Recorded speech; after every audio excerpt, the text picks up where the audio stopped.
In general, very skeptical of quote-unquote brand names, right? Like, okay, you went to IIM, so what? Or if you went to Wharton, or what does it mean? Finally, you could be, it's like an athlete. You could be from Ranchi, or you could be from Delhi or Bangalore. If you play well, you play well.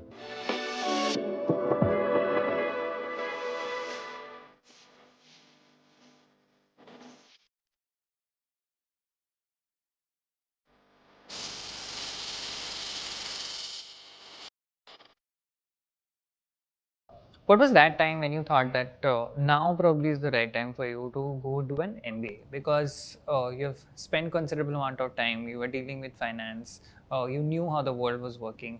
There was a storm that already had hit in the US market, and probably you were also feeling the pinch sitting there in Goldman Sachs. So what exactly transpired into that decision, and that too from one of the top institutes in the world? Yeah, I was very torn, honestly. I was doing really well, so I was like, do I really need to do this? I'm going to take 2 years off, so obviously there's an opportunity cost. I already know a lot of things. People who graduate from business school then also just do the same job I'm doing anyway. Yeah. So what am I really getting? I'm in general very skeptical of quote-unquote brand names, right? Like, okay, you went to IIM, so what? Or if you went to Wharton, or what does it mean? Finally, you could be, it's like an athlete. You could be from Ranchi, or you could be from Delhi or Bangalore. If you play well, you play well, right? So somewhere there, I was torn. I was confused also that whether I should go to business school or not. My dad and my mom were keen that I go and get a graduate degree and get it from a really good institution, because it will then complement my undergraduate education, which was obviously in engineering. Although I'd done a minor in business there as well, but they wanted me to get a proper degree then, right? So which was well thought out. My parents were like, later there are jobs that may require this, and honestly, I was not seeing that. Yeah. I was seeing the opposite. A lot of people were not hiring MBAs, right? So I was very torn, and I think the biggest factor for me was actually my boss at Goldman, who is one of the most senior guys now in Goldman in the US. He moved back. And he told me that, look, are you going to regret at 46 this particular decision that you're going to take, right? Which is now known more as the Bezos regret framework, right? And I think that stayed with me since. Even starting my company, like, I thought about it that way, which is like, does it really matter if you make managing director at 44 or 42 or 39? Like, I don't think it's going to make that much of a difference to you.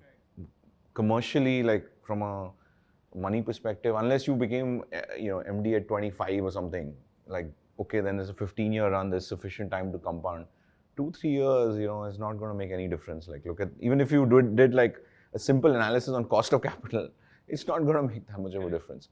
But you cannot undo that. You can't go back at 44 and then say, "Arey, mujhe wo degree karna chahiye tha." So that he said you should go. He said, if you don't go now, you're never going to go. Correct. Because your opportunity cost only increases from here, right? So that was a useful framework. I felt that, yeah, look, I'm young enough. I can go now. I can afford it, and I made a reasonable sum of money, so I could invest it. My parents were keen to do it, so they were happy to finance it as well. So financing thi mere paas, so that was not a worry, which is often a worry for a lot of people. Yeah. So I was Because that's lucky. a lot of money we are talking about. What was your fees at that time? I don't remember the exact number, but it was something in the $60K range per year. I don't remember actually, but it was something like that. But then there's living expense, and then in America, the business school also, there are activities you do which are even more expensive. So you were talking about travel earlier. I didn't travel that much in business school, which I should have now. When I look back, I feel like loan leke hi travel kar lena chahiye tha mujhe. Because those are experiences, then you don't get time to do it. You don't get the same company.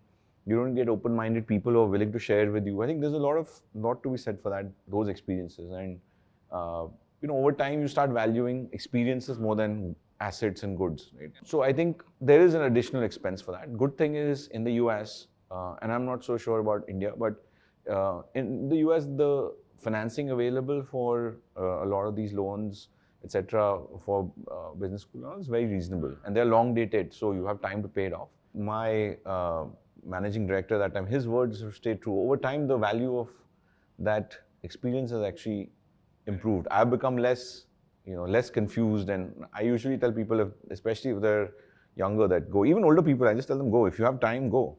Like, it's not a problem. In fact, one of the oldest people in our class, when people used to say, "Arey, thoda booda hai ye," all the desis would say, "Arey, thoda booda." But actually, that guy has created one of the biggest enterprises to come out of our. Who are we talking about? We'll not name names, but they've created a very, very large company. It's a multi-billion-dollar company today.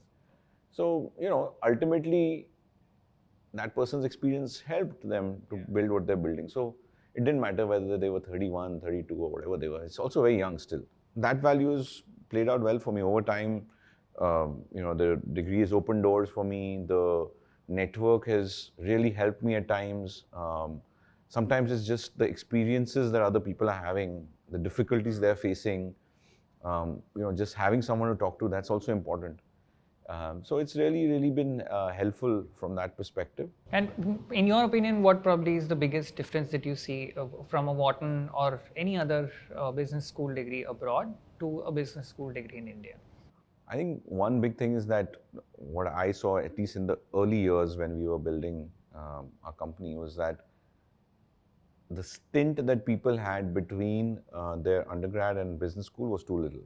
The coursework in business school makes more sense when you have a little more experience, because you get much more out of it, right? Because if you're like 22 and you do a restructuring case, let's say, right, companies going bankrupt or whatever, right, like we're in the kind of environment where things are going down, right?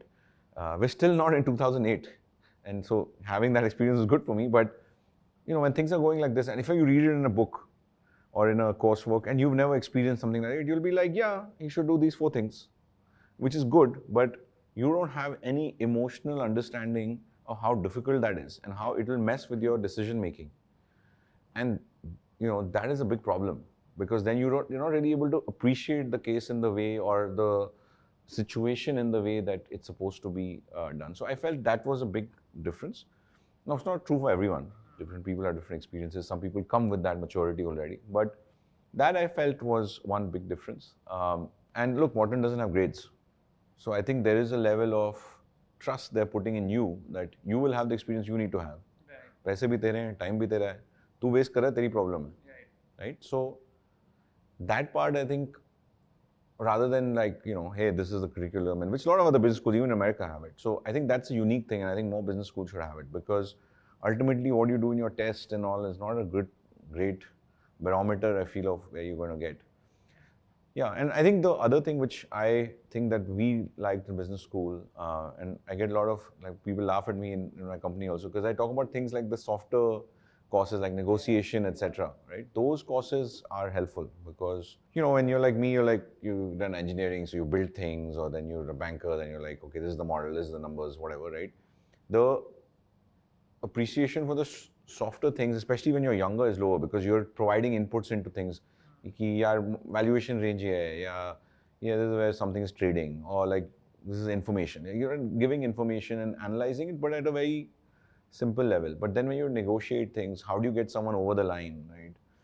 Those things are trickier, and I think having that then experience, some work experience, where you've seen some of these deals where 2 people are yelling at each other, some guy leaves the call, like stuff like that, that really helps. And then these soft cases help you, right? Like, for example, majority of businesses in India, we always say India is a family business, but family businesses are everywhere. And you see that, how do you negotiate with a family business, right? And often they have their pride, and there's a lot to say for your family running something, right? So you learn those things in business school to see these different types of situations. You learn certain playbooks. So I think those things are good. I don't see them as much here. I see more like a general thing, but I'm also not as in touch with the curriculum of some of these places that we're seeing today.